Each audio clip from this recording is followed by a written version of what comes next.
Bonjour Gérard, comment vas-tu? Bonjour, très bien. Alors, qu'est-ce que tu as l'honneur de présenter sur ma chaîne? C'est quoi comme modèle?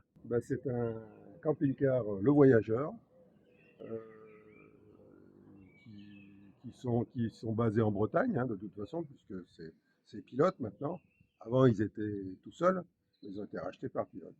C'est pas tellement le Voyageur ou le Chausson et tout ça. Moi, je voulais une boîte automatique, impérativement. Une vraie boîte automatique, comme j'ai là-dessus, parce que c'est une boîte Mercedes, avec un convertisseur de couple.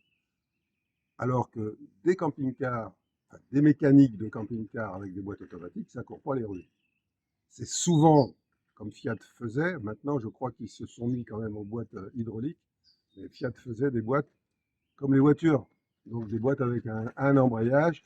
C'est une boîte mécanique à l'origine, avec une commande séquentielle. Mais pour moi, c'est une boîte mécanique. Et D'accord. ça vieillit pas. Parce que comme c'est une boîte mécanique, ça génère de la petite limaille qui se met dans le circuit hydraulique de commande, et puis ça marche plus. Tandis que ça, non. Ça, par contre, il faut respecter quand même les périodicités d'entretien correctes, aussi bien sur le moteur que sur la boîte de vitesse, hein, bien entendu. La boîte de vitesse, ça se vidange tous les 60 000 km, ce type de boîte. Oui, bah oui, moi je suis mécanicien d'origine, alors. Donc ça me fait pas peur. Ah d'accord, parce qu'on disait tout à l'heure en off que effectivement, quand on achète un camping-car, tu recommandes aux gens d'être bricoleurs? Impérativement, de toute façon, parce que sinon ça leur coûte les yeux de la tête, hein. Donc dès qu'il y a une petite bricole, une lampe ou un truc comme ça, ou même plus grave, hein. Bon, plus grave, moi je sais faire. Et pas de moi, je viens de refaire mes lanterneaux, entre autres. Donc j'ai eu l'année dernière en Italie un gros orage, et puis c'est là que je me suis aperçu que mes lanterneaux, un de mes lanterneaux fuyait. Bon, j'ai eu de la chance, j'ai pris la clé, j'ai resserré un tout petit peu, ça s'est arrêté, En en attendant, attendant de le faire à la maison, donc cet hiver. alors, je t'ai demandé directement, est-ce que tu l'as fait avec du Sika? Non, j'ai pas fait avec du Sika. J'ai fait avec. C'est un rouleau qui fait à peu près 2 mm et demi d'épaisseur. Alors il y a plusieurs largeurs. Moi je l'ai fait avec du 25 mm de largeur que j'ai mis tout autour. Enfin avant il y a toute une préparation de nettoyage, hein, des deux faces, hein. Et je l'ai mis sur les deux côtés pour quand faut bien ajuster, bien être pile au centre pour pouvoir remettre l'entourage à l'intérieur avec les vis. Parce que sinon, si on le décale un tout petit peu, on ne peut plus tout mettre. Donc moi, je me suis fait un petit gabarit et hop, je l'ai positionné impeccable de manière à remettre tout ça bien comme il faut.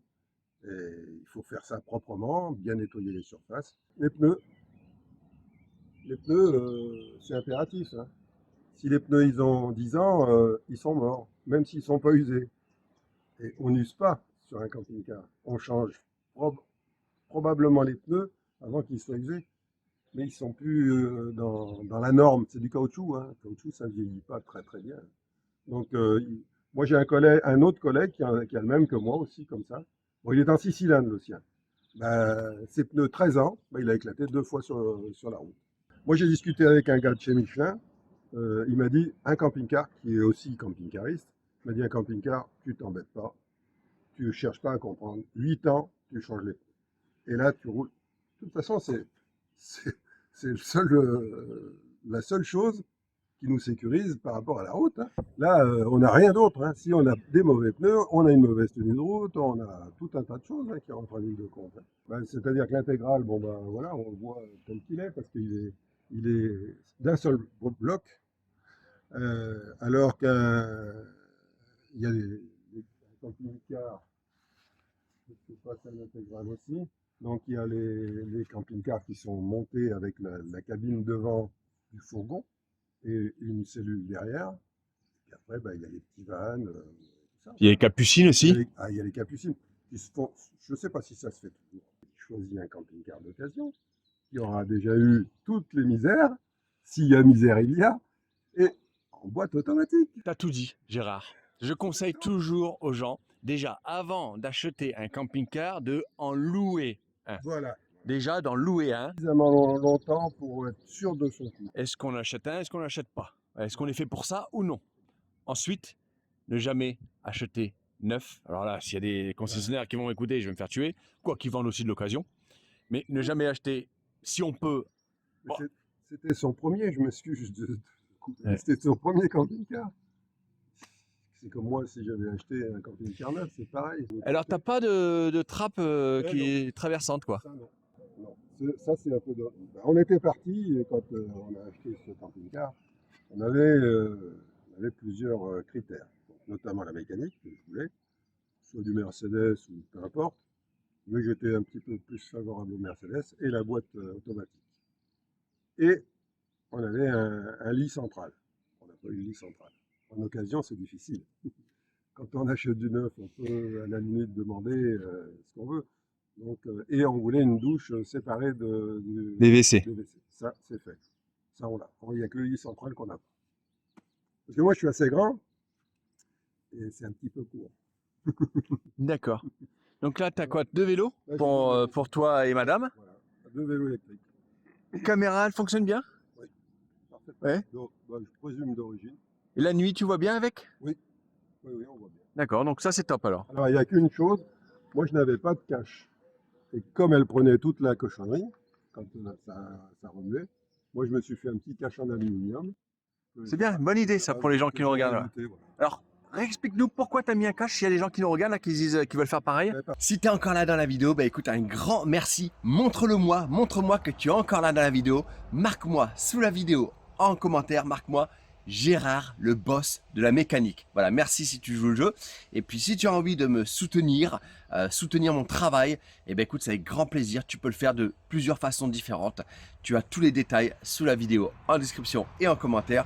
Et puis une petite pub pour la clinique Clineva, qui est une clinique de greffe de cheveux. Moi, avant, j'avais une grosse calvitie. J'étais pas chauve, mais pas loin. Je te montre une photo ici.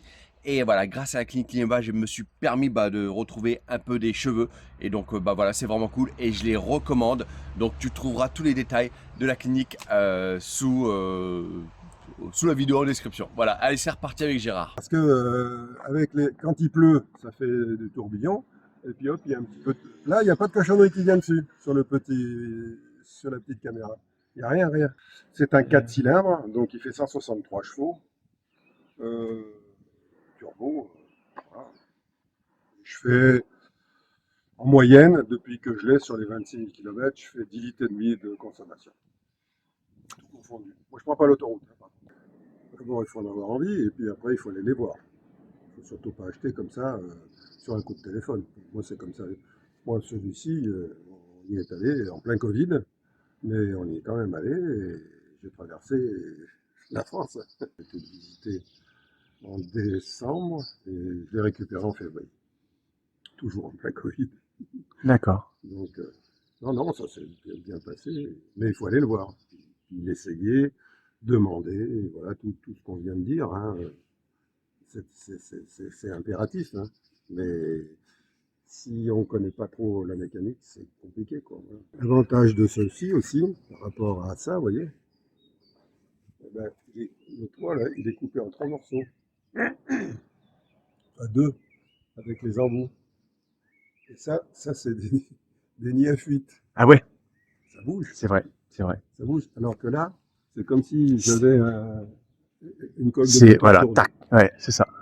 Il n'y a pas un joint. C'est pour ça que les lanterneaux, c'est impératif. Oui, bien sûr, il faut que ça soit étanche. Mais bon, ceci dit, les lanterneaux, bien fait, c'est facile à faire. Ouais. Moi, ça ne m'a pas posé de problème. Ouais. C'est la seule fuite qu'on peut avoir. Merci Gérard. De rien. À bientôt. Salut.